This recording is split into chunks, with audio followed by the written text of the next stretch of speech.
welcome to God's 5 Minutes with Pastor Ed Wilson. Reach him at GodsFiveMinutes@gmail.com. Now, here's Ed Wilson with God's 5 Minutes. Hello, friends. Following Solomon's death, his two sons Rehoboam and Jeroboam rivaled for his throne, which resulted in dividing the kingdom. 1 Kings 12:29. Jeroboam said in his heart, "Now shall the kingdom return to the house of David. If this people go up to sacrifice at Jerusalem, then shall the heart of this people turn again unto their Lord, even unto Rehoboam, and they'll kill me." Whereupon the king made 2 calves of gold, and said, "It is too much for you to go up to Jerusalem. Behold thy gods, O Israel, which brought thee up out of the land of Egypt." And he set the one in Bethel, and the other put he in Dan, thus establishing 2 fortresses, one in the heart of his kingdom, one where attack might be expected, were Jeroboam's first care. His choice of calves whereby to pervert worship to God was a callous repeat of Aaron's sin of so long ago. And so we have the story of a heartless politician who placed his own selfish interests ahead of his people, family, God, everything. Jeroboam thus joined the long list of political hacks who have so often resorted to whitewashing old criminals in order to provide a justification for modern policies.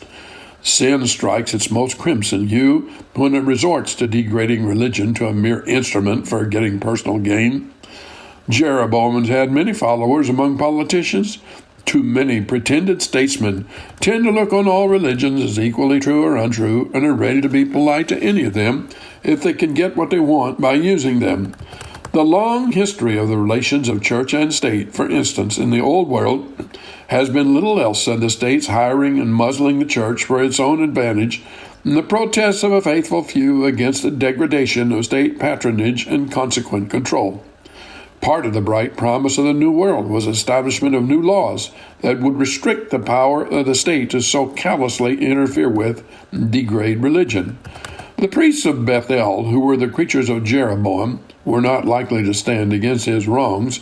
When Amos the prophet spoke bold words against the king, it was Amaziah the priest who gave him the shameful counsel, "O thou seer, flee into the land of Judah and prophesy there, and prophesy no more at Bethel, for it is the king's sanctuary."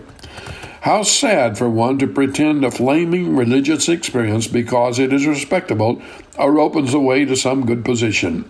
There's a whole school of consultants who estimate Christianity mainly as valuable as a social force and without any deep personal recognition of its loftier aspects, think it well that it should be generally accepted, especially by other people, as it makes them easier to govern and cements the social fabric. Christianity is something more than social cement. Jeroboam's policy was a great success as policy. It both united his kingdom and definitively separated it from Judah. But it was a success, purchased at the price of degrading religion into the lackey of a court. Samson went to sleep on Delilah's lap. She cut off the locks in which his strength lay.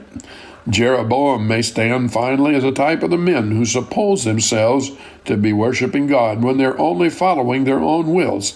All his ceremonial had its damning characteristic that it was devised of his own heart, and so was himself that was enshrined in his new house of the high places, and it's himself to whom the sacrifices were offered.